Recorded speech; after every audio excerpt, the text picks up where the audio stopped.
direkte fløjskole. I dag der er vores emne at redde orangutan og æbler. Så palmeolie er meget skadeligt.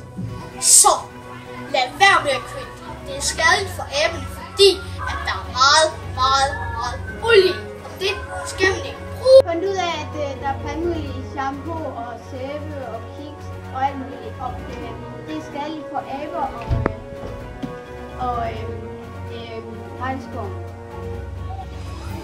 Vi skal til at forklare, hvorfor det er palmeolie.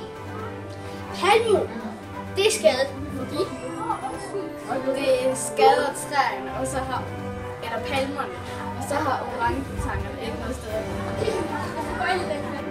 Her er vi så på vejen hen til oliefirmaet.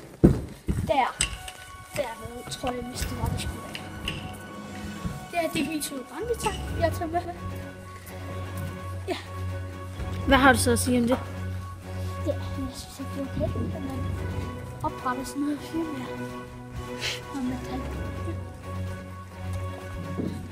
Ja. Hej. Hej. Er du chef for det her firma? Ja.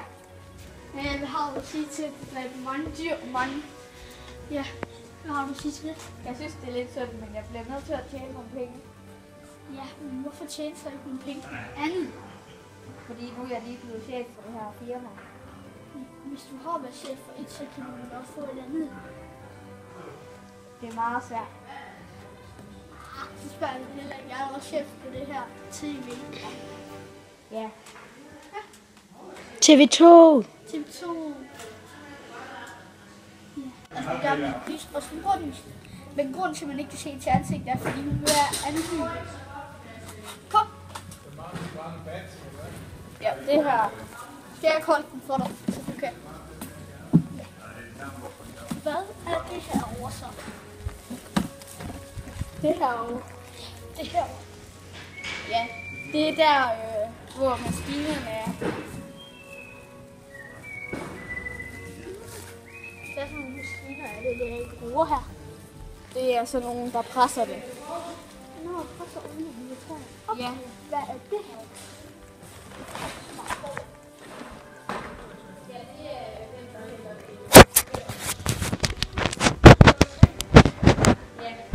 Vi må komme på rundvisning. Det er for lidt engang. Men tænk over det.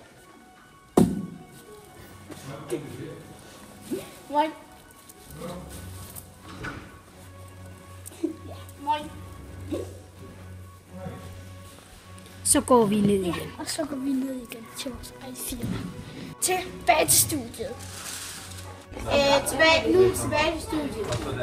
Ja, og jeg vil bare lige sige tak for indslaget, som vi var nede til. Ja, og det var så det, vi havde. Vi ses. Det var så alt, vi havde for det her nyheder. Ja, jeg håber, I nytte det, og håber, I har set med. Og der er nyheder kl. 18:30. Vi ses.